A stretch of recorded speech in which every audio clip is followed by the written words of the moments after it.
on the Edge with April Mahoney Brains. Here, this is the place where the conversation is pointed, the guests are sharp, and the responses are never dull. Welcome home, Brains. Coming to you straight from San Diego, California. Let's welcome our host, April Mahoney. Brains, look who is here. Herbert Siguenza. Oh yes, playwright extraordinaire, scripter, director, San Diego Repertory Theater. The accolades go on and on and on. Voice actor. Voice actor, script writer. I'm just so excited to have you here. You work with my daughter, and she told me that you were awesome sauce, and I got to come to, let me see if I remember, Bad Hombres, Good Wives. And That's right. That was the play, the last play I did at the San Diego Repertory, and your daughter worked on it. She worked hard on it. Yeah, but let me tell you, it was so good. It was so culturally inappropriate.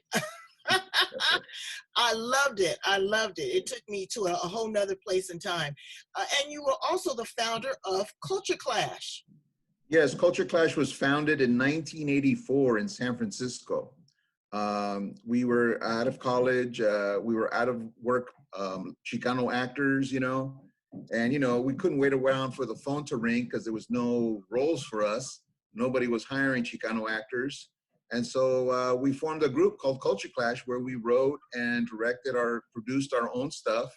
We went around cafes, cultural centers, universities, put up our shows, and little by little we got very popular. And little by little we moved down to LA, got a TV show for a while, started writing plays for the Mark Taper Forum, which is the biggest theater there in LA, and the San Diego Rep and other places. And so we've been around 36 years in May. May 5th is 36 years.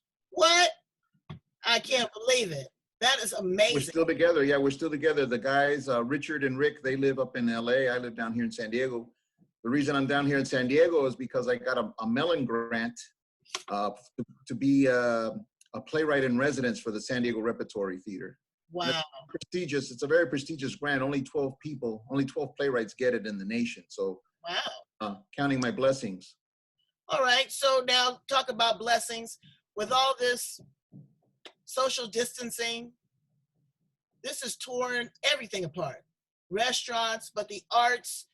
The arts especially, because, theater depends on the congregation of people, community, right? Right. We need people. That's why we do theater. We do it for people to get together and see something in the dark, something inside a building. But, we can't congregate anymore. So that has affected the arts tremendously, especially the performing arts. And you know what also is set up this fear mongering, you're scared to be around people, all kind of crazy stuff. But in addition to that, don't you think that something powerful and very creative could also evolve from this and this time? I think so. I mean, you and I are talking right now. We wouldn't be doing this, right? If life was going on as usual. So I think I've been connecting with friends and colleagues every day. We've been Zooming, we've been getting together, we've been thinking about future projects.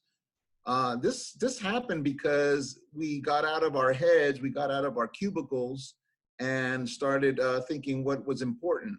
And what's important for us right now is to create art. That's what we do. We're artists. Right. And so, it's great that we're connecting now and planning for the future. Not only planning for the future, stuff's happening right now. People are doing stuff online that's fantastic, Oh, absolutely. Absolutely. So let's talk about some of the fantastic things you do, because I'm fascinated by this. Okay, so I'm an author. I've written a book, and now I want to turn it into a play. Okay. I think I overwrote it. Can you give me some suggestions on really how to streamline something to make it a script that is pleasing audibly? Because I got way too much text. No, you definitely overwrit, because you've written a novel, and a novel is all about detail, right? And you're elaborating feelings, you're elaborating the setting. All that is elaborate. In a play, you don't have to talk about the setting because you're going to see it, right? Okay, All I- okay. Say if it's something audibly, you still need to create a scene. you have to You have create a a scene. narrator. Yes. I mean, you probably have scenes in your novel, right, where people are talking back to each other, right? Right. If two people or three people are talking in a room, that's a scene. What you have to be careful is that you don't want that scene to be too long. In a play, you want scenes to be short so that you can go to the next scene and the next scene. Shorter is better. Get to the point. In other words, get to the point. What is the point of the scene? And go from there. Ah, okay. So kind of working in reverse. Now, you have written some great plays, and they're culturally sensitive. But outside of that, where do you see the world of blacks and browns? Okay, because I'm a sister, you a Latino brother. There's still a lot of combativeness between the Yes. two tribes, and we are both indigenous people. Can you Yes. share your perspective on that? Well, this pandemic has really shown us who are the people that are dying the most? Black and brown people, correct? And that's not a racist thing. That's a class issue. The reason we're competing over the same jobs, the same resources, not because of our skin color. Well, yeah, because of our skin color, but we also fall under a class system. This society is a capitalist society where the people who have more get more. Right. People who have less get less, and that's the only way it survives. And so we have to change the system before we can talk about anything. Well, I know that's not easy, but that's the only solution. I don't see another solution.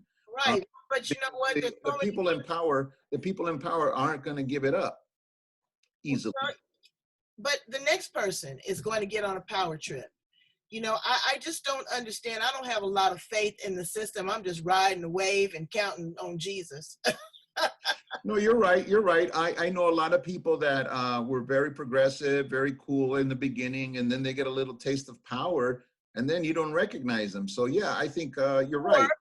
Or a sense of entitlement. You know what I'm saying? Because they've been Right. around so long, that they feel that they automatically in line for it. But those things are over. when you get a sense of entitlement, a sense of power, you start forgetting where you come from. Right. Mm-hmm. So I've never forgotten that. Where were you? Forget that. I can't. Where were you born and raised, Herbert? I was born in San Francisco, California. Yeah, I love that town. 1959. It was still a working class town. My parents are from El Salvador. Okay. The first, and back then there was hardly any Salvadoran families. Not like now, where they're everywhere. Right. Because they came after the Civil War in the 80s. But my parents came in the 40s. Wow. They came a long time ago. They were one of the first Salvadoran families to come to the United States looking for opportunity. And they found it. It was easier to find opportunity back then. My dad enlisted in the Army. He was in World War II. So he became an automatic citizen. He met my mom, who's also Salvadoran. And they bought a house in San Francisco, $12,000 back then. Wow. In San Francisco, imagine. That's and, rent. That's 1 month's rent now. Yeah. That's rent. Crazy. Oh, that's not even rent. Yeah, that is ridiculous. You have now turned into an online chef, and I have followed 2 of your recipes, so I want to let you know. Yes, and they were delicious. Okay, now are those El Salvadorian dishes?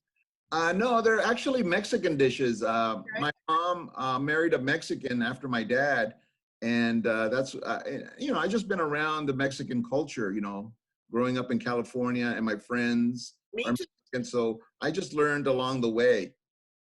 I know. So let me see. You made this meatball soup. Yeah, that's my mom's recipe. Yeah, that's kind of that's her take on Mexican meatball soup, but she's Salvadoran, so it had a little bit of Salvadoran twist to it. That was good. The Worcestershire sauce, brains. I'm gonna put it back up. You need to see it. Yeah. Okay. And then also you made some salsa verde.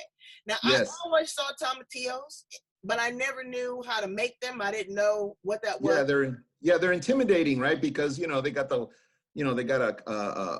you have to peel them and all this, but they're not that intimidating. Once you know what to do with them, they're easy. So are you just giving out tips? Are you going to create your own cookbook? Are you going to have your own line of condiments? You know me, I'm a manifester. I have you doing all Yeah, kinds. you know, this cooking thing just happened because we needed content for San Diego Rep's website. You know, I said, oh, why don't I do some cooking? You know, it just, again, this came, you know, creativity came out of necessity. Tell us about the San Diego Repertory Theater. I love that place. Oh, thank you. Yeah, well, it's definitely an iconic institution in San Diego. It's been in the community for 44 years, 45 years. Next year will be their season. It was founded by Sam Woodhouse and Douglas Jacobs back in the 70s and late 70s. And, you know, they've just been a cultural institution in San Diego. I respect them a lot because they've been doing shows of people of color since the beginning. You know. Oh gosh, yes. All Yeah. ethnicities, genders. You know, I saw a great Asian play. I saw the great what is his name? The one man solo pianist. Oh yes. I Yes. now. Oh yeah. The Asian, the Japanese internment camp guy. Yeah. No. It's on the tip of my tongue. I can't think of his name right now. Oh, Hershey Felder? Hershey Felder. Yeah, Hershey Felder's, yeah, he's a genius. He's a musician. Mm-hmm. He is incredible. And just he's incredible. Does, you know, the behind the scenes, to put on a production per se, what's the average rate? It just depends on how elaborate you want to go. What do you mean a rate? Like how many people? No, like, you know, the cost of putting on a production. Oh, yeah, it's a lot of money. It could get up to 200,000, you know? Wow. Between 150 to 200,000. And a lot of that is philanthropic. A lot of people that are really into the theaters. Yeah, I'd say about half of the income is philanthropic and the other half is ticket sales. Now, do you ever take your shows or productions on the road? Like, you know, Bad Hombres, Good Wives? Yes, in fact, NYU was going to do Bad Hombres. They were rehearsing Bad Hombres at the University of New York when they got the lockdown. Oh my goodness. So hopefully, you know, hopefully they'll do it again or another theater does it, yeah. It'll come back with a vengeance, absolutely. So let's play a couple questions before we leave of what if, you know, if you could tell a younger version of Herbert something about life, what would you tell him? Stop chasing the girls and get to work. No, you know, I'm happily married now, you know. I've been happily married for 10 years with Samantha, and we have a 8-year-old daughter, a 9-year-old now. You know, I've never been so happy in my life, but I'm finally content. I'm content enough to do my work, you know, and dedicate 100% to my work. When I was, you know, when I was in my 30s, 40s, I wasn't doing that. I was, you know, wasting time, you know, wasting time with. You were living life. You know, I was chasing something. Yeah, but well, if you hadn't had those experiences, you wouldn't know how to appreciate the last 10 years. Okay? Exactly. So right, no regrets. No regrets. Full of hard knocks. What are 3 things that you absolutely cannot live without? Love. Oh, sweet. Love for sure. Food. I like me some food. I would say music too. Music. And music? Yeah. Or the arts, theater. I mean, I can't live without theater. I can't live without the arts. Right. That's a part of who you are. I'm also a painter. You know, I also I got a degree in art. Wow. Well, we gotta figure out how we're gonna do an art show. We should do a virtual art show. Let me see what you got. Yeah, let me see. This is a. Oh wow. Yeah. That's just a piece that I did a long time ago. Well, you're very, very talented in so many ways. What is one of the things that you're most proud of? My daughter, Belen right now. She's 9. She's going to be 9 in May. She's an amazing little girl. She really is. I think you did a good job with her. All right, that's good. What makes you cry? Wow. My daughter. She's got you wrapped. That's good. That's good. You got me wrapped around her finger, yeah, for sure. Last question. Hmm. When you stand in front of the pearly gates and you go to meet our maker, and he says, Herbert, my son, I'm proud of you for what? I'm proud of you for being yourself.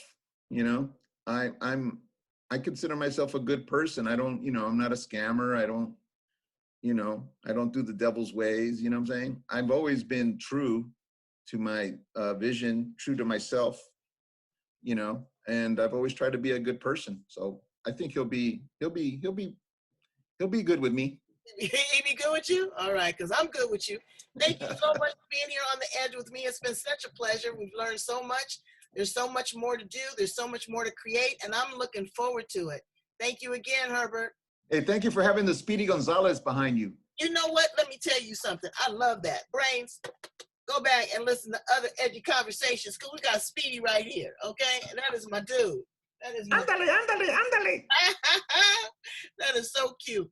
All right, say hi to the family. I will, and keep cooking. Oh, yeah. All right? I have my red chili sauce next. Ooh, okay. Talk to you soon. Bye.